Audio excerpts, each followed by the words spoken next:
competitive skating when I was 7 years old. The rink burnt down in ice and I went to roller.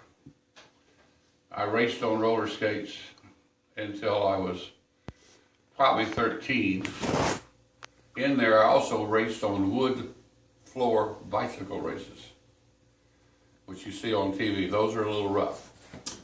And then I got my first motorcycle when I was 12 and jumped it in the backyard until I hit the cyclone fence simultaneously as I landed, which grounded me for a period of time.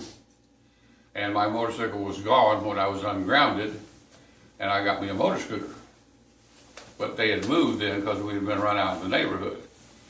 And I lasted 2 days in the new neighborhood with a dead-end street, and I was also taken off the motor scooter because I was going too fast and the cops didn't appreciate me. I then got my first car when I was 13 years old. I worked in a machine shop sharpening drill bits and sweeping the floor after school and on Saturdays and earned $87.50. We went to a car auction and bought a 36 Ford Cabaret, which had roll-up windows, which was pretty cool. Didn't have second gear in the transmission.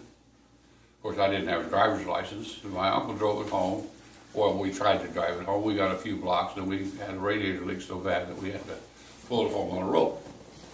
And we put it in my dad's garage and promptly tore it all to pieces.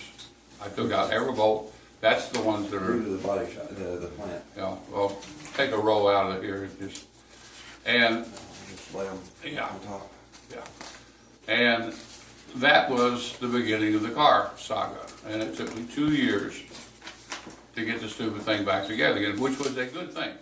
My dad was not involved in the car world. I found it when I was an adult. He had not been able to park a car in a garage in our home from age 12 on. And I always had cars everywhere. In high school, I put an Olds engine in a Ford. I put a Chrysler in a 50 Ford Coupe without having torches.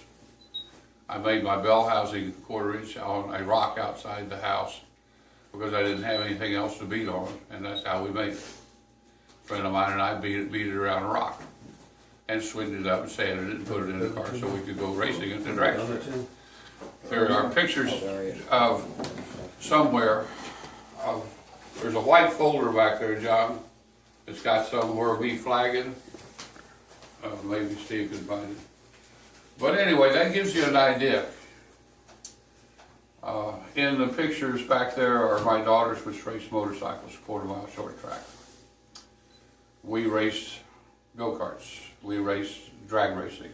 The 1958 Nationals, one of the flagmen was me in Oklahoma City.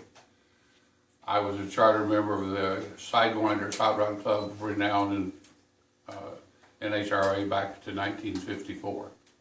You know, I've been at Great Bend, Kansas for the IHRA, and I campaigned from this shop, Don Garlis' Swamp Rat 34, and did the clutch, which I thought was a sister clutch, because the clutch is the There's complicated. one I didn't put out here, Yeah. didn't have anything to do with Brickland. Well, I just wanted to know how long I've been playing hot rod.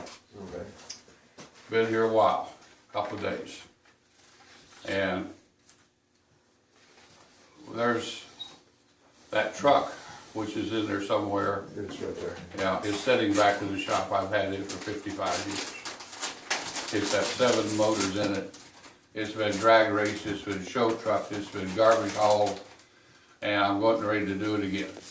In fact, I've already got the frame done, but I'm going to change it now and make it a rust rod if I don't die before I get it done. But that's kind of to free up what we're talking about. How did I get in this thing here? Then I'll tell you that little short story, and then we'll talk about whatever you just hang a picture up or ask a question, I'll answer it.